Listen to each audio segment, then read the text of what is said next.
Bersyukur punya keluarga? Ada suami, ada anak-anak, bersyukur? Baik. Yakin? Bersyukur diberikan pakaian? Yakin? Masa?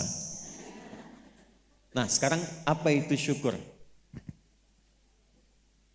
Syukur itu pelan-pelan.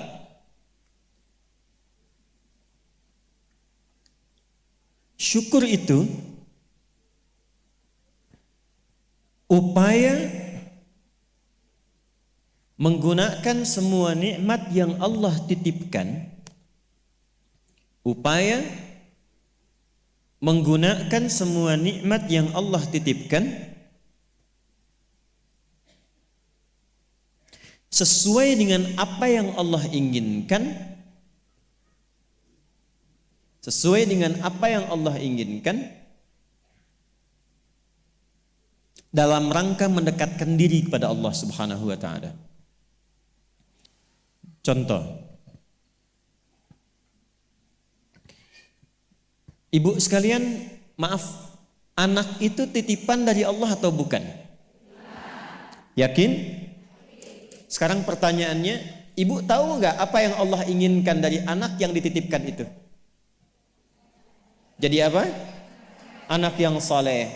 Saking inginnya mendapatkan anak yang saleh, bahkan setiap ibu sejak mengandung itu sudah bermohon kepada Allah. Itu ada di Quran surah ke-7 Al-A'raf di ayat 189 di ujung ayatnya. Ya, Quran surah 7 ayat 189. Falamma taghasyaha hamalat hamlan khafifa famarrat bi. Lihat ke ujung ayatnya. Falamma athqalat da'wallaha rabbahuma la in ataitana salihah lanakunanna minasyakirin. Suami istri itu kalau istrinya tengah mengandung, kemudian menjelang fase-fase kelahiran, sangat berharap dan berdoa mohon pada Allah, semoga anak yang terlahir ini menjadi anak yang soleh. Sepakat bu? Setiap ibu menginginkan anaknya menjadi anak yang soleh. Sepakat? Pertanyaannya, apakah betul kemudian setiap ibu yang sudah Allah titipkan anak dalam kehidupannya betul-betul mensyukuri nikmat titipan itu? Saya tanyakan pada ibu, anak ibu itu disekolahkan di mana? Kenal Allah atau tidak? Diajarkan sholat atau tidak? Diberikan pakaian yang menutup aurat atau tidak? Perhatikan definisi syukur tadi. Menggunakan semua nikmat, upaya menggunakan semua nikmat sesuai dengan apa yang Allah inginkan. Ibu punya anak perempuan, katanya ibu syukuri diberikan itu. Sampai ibu bikin akikah, sampai undang tetangga, sampai selamatan. Tapi setelah dia bahkan menjelang balik, ibu kasih pakaian yang membuka auratnya. Itu bukan syukur namanya.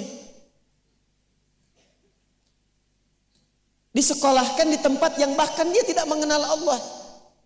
Dikejar sampai di sininya nih. Nggak salah. Dilesin matematika, nggak salah, bagus. Les fisika, bagus. Les kimia, bagus. Ikut bimbel, bagus. Masuk kampus top, bagus. Tapi nggak kenal Allah, di mana syukurnya? Satu, lihat pakaian yang selama ini Allah berikan kepada ibu sebagai titipan, dan itu akan dihisap. Buka lemari pakaiannya, coba cek ada nggak satu bagian pakaian yang belum pernah dipakai untuk ibadah. Coba lihat ketika beli tas mewah, sepatu baru, pakaian baru, sudah pernah dipakai ibadah belum? Jangan-jangan beli tas itu hanya untuk dipakai keundangan saja. Jadi ketika manusia mengundang, beli yang baru. Kenapa ketika Allah yang mengundang 5 kali dalam sehari, bahkan untuk memberikan solusi kehidupan, yang baru itu nggak pernah dipakai? Oh, kenapa pada diam? Satu, berasa ya? Satu. Jadi di titik ini, terkadang ada orang yang menuntut dari Allah kenyamanan hidup, ketenangan, kedamaian, tapi ketika Allah memberikan apa yang diinginkan, tidak menggunakan nikmat itu yang membuat dia damai. Tidak menggunakan titipan itu yang membuat dia tenang dalam kehidupan. Karena itu saya ingin memulai dengan mengajak kita semua, ayo kita lihat lagi apa saja titipan Allah yang telah dititipkan dalam kehidupan ibu dan bapak yang ada di luar saat ini sampai dengan detik ini. Kalau ingin mendapatkan ketenangan di dunianya, ketenangan di alam kuburnya, sampai pulang ke akhirat nanti, maka pastikan berusahalah untuk menjadi golongan yang sedikit itu. Gunakan semua nikmat itu pada hal yang Allah inginkan. Jika itu sudah dilakukan, saya berikan rahasia. Ini antara kita saja. Coba ibu buka surat ketiga. Belakang kedengeran gak? Alhamdulillah. Belakang kedengeran? Tidak. Kok bisa jawab? Surah 3 ayat 35 sampai 37. Quran surah 3 ayat 35 sampai 37. Sudah? إذ قالت امرأة عمران رب إني نذرت لك ما في بطني محررا فتقبل مني إنك أنت السميع العليم. Perhatikan, ini kisah tentang Hannah. Saya hanya akan ambil kisah ibu saja dalam Quran. Hannah itu istrinya Imran alaihi wassalam. Nanti punya saudari namanya Eliasobat. Orang barat menyebutnya Elizabeth. Betul, Elizabeth itu bahasa sananya untuk Eliasobat itu saudarinya Hannah. Nanti nikahnya Elizabeth dengan Nabi Zakaria. Hannah nikahnya dengan Imran. Ketika Hannah mengandung, sepakat suami istri ini ingin mensyukuri nikmat kandungan itu dengan mengharapkan lahirnya anak yang soleh. Maka apa yang terjadi? Untuk mendapatkan soleh itu maka dibuat persiapan. Ini hukum umum, Bu. Ibu kalau misalnya ingin memasukkan anaknya ke sekolah tertentu, kan disiapkan dulu ya dari awal. Ya, sekolahnya di mana, yang dibutuhkan apa, sebelum masuk udah siap-siap. Biayanya berapa, perlengkapannya apa, disiapkan jauh sebelum masuk. Begitu kan ya? Maka Hannah dan suaminya sudah menyiapkan. Nanti kalau anak ini terlahir, disiapkan tempat khusus supaya dia betul-betul menjadi anak yang soleh. Namanya mihrab. Mihrab itu tempat yang dikhususkan untuk bisa fokus ibadah, bertakarub kepada Allah saja. Nanti harus ada yang merawat. Yang mengajar, yang merawat itu harus orang yang paling soleh dan pintar di zamannya. Yang ketiga, disupport banyak doa. Dua-duanya sudah kompak. Siapapun yang kalau anak ini lahir masih hidup, entah ayah atau ibunya, teruskan cita-cita yang sudah menjadi komitmen ini. Maka ketika kandungan itu terus membesar dan siap menjelang persalinan, Imran meninggal. Jadi Imran itu meninggal dan Maryam nanti lahir dalam keadaan yatim. Maka lahirlah Maryam. Apakah ketika Maryamnya lahir, ayahnya sudah tidak ada, ibunya berhenti dari cita-cita yang sebelumnya menjadi komitmen? Tidak. Diteruskan itu. Maka ketika terlahir itulah kemudian apa yang sudah disepakati, berikan nama sesuai dengan harapan, isi dengan doa, siapkan tempat yang ingin diarahkan sesuai dengan cita-cita. Maka ayat 36-nya, falamma wada'atha qalat rabbi inni wada'tuha untha wallahu a'lamu bima wada'at wa laysa dzakaru kal untha. Harapannya lahir anak, kalau perempuan dia anak yang salihah, menjaga diri, menjauhkan dari perbuatan yang tercela, mendekat diri kepada Allah. Maka semua makna ini diwakili oleh satu nama, namanya Maryam. Maryam itu perempuan terhormat yang dekat dengan Allah. Kemudian setelah itu apa? Wa inni u'idzuha bika wa dzurriyyataha minasyaitonir rajim. Didoain terus, Bu. Didoakan. Setelah itu apa? Dipilihkan sesuai amanat dan kesepakatan dengan suami, cari orang paling pintar dan paling soleh. Dulu banyak yang berebut. Singkatnya terpilihlah Nabi Zakaria alaihissalam. Setelah itu apa? Buatkan tempat yang mendukung anak ini menjadi soleh dan dekat dengan Allah. Maka dibuatkan mihrab. Apa yang terjadi?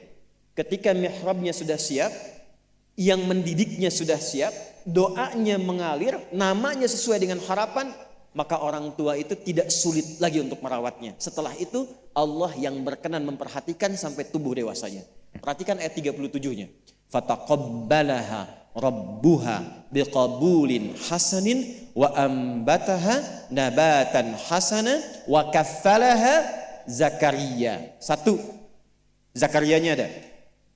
Kullama dakhala 'alaiha Zakaria al-mihrab. Dua. Wajada 'indaha rizqa. Qala ya Maryamu anna laki hadha? Qalat huwa min 'indillah. Innallaha yarzuqu man yasha' bighairi hisab.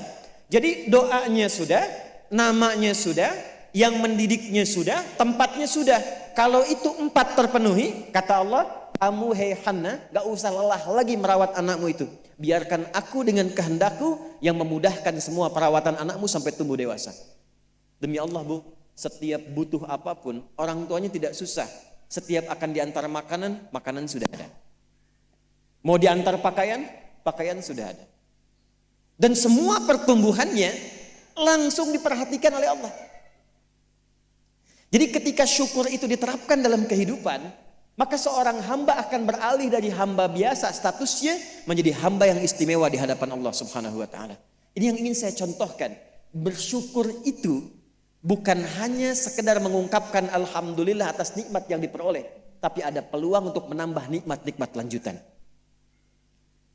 Ini ayat ini yang menginspirasi Al-Imam Asy-Syafi'i, Imam Ahmad bin Hanbal. Tidak banyak orang tahu Imam Syafi'i itu single parent Bu ibunya. Imam Ahmad bin Hanbal itu single parent. Jadi begitu dititipkan anak laki-laki Imam Ahmad, bapaknya meninggal, ibunya yang gendong sana sini. Musim dingin, dimasakin air. Kan belum ada water heater waktu itu. Dimasakin Bu, malam-malam, diwuduin pakai air hangat. Digendong oleh ibunya ke masjid, ke halakoh-halakoh para ulama, disimpan, selesai digendong, dibawa lagi. Apa yang terjadi? Ketika semua nikmat dititipkan anak itu disyukuri sesuai dengan apa yang Allah kehendaki, jadilah Imam Ahmad. Ibu kenal Imam Al-Bukhari? Ayo bilang kenal. Ini juga sama, single parent.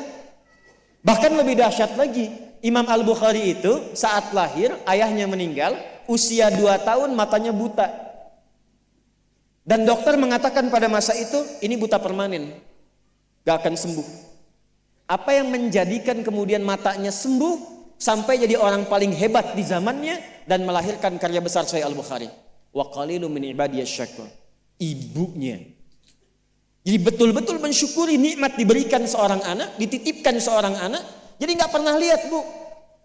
Jangan lihat kata orang, ini anak si fulan, misalnya si fulana ini kurang begini, anak si fulana autis, anak si fulana begini, nggak ada. Nggak ada satu anak pun terlahir yang tidak punya keistimewaan, itu tidak ada. Tanamkan pada hati yang paling dalam. Dalam kondisi apapun Allah menitipkan anak pada ibu, itu ada keistimewaan di dalamnya yang menyempurnakan kebahagiaan dalam rumah tangga. Pernah ada seorang ibu sedih karena begitu terlahir anaknya divonis lumpuh otak, cerebral palsy, lumpuh otak. Saya katakan, belum tentu itu jadi kekurangan. Boleh jadi Allah titipkan satu kelebihan di balik anak itu yang belum terbuka sekarang. Coba bacain Quran terus. Dibacakan Quran, bacain Quran, bacain Quran. Begitu anak itu mulai bisa bicara, yang keluar Quran. Begitu dicek oleh seorang ustadz, ternyata anak itu sudah hafal Quran 30 juz. 30 juz. Dan barakah anak itu yang kemudian membawa si ibu jadi keliling-keliling. Haji, umrah, ke satu tempat yang tidak pernah dikunjungi sebelumnya. Bertemu dengan orang hebat yang tidak pernah dibayangkan sebelumnya. Ternyata lewat wasilah anak itu. Disyukur itu membahagiakan. Itulah syukur. Di syukur itu dampaknya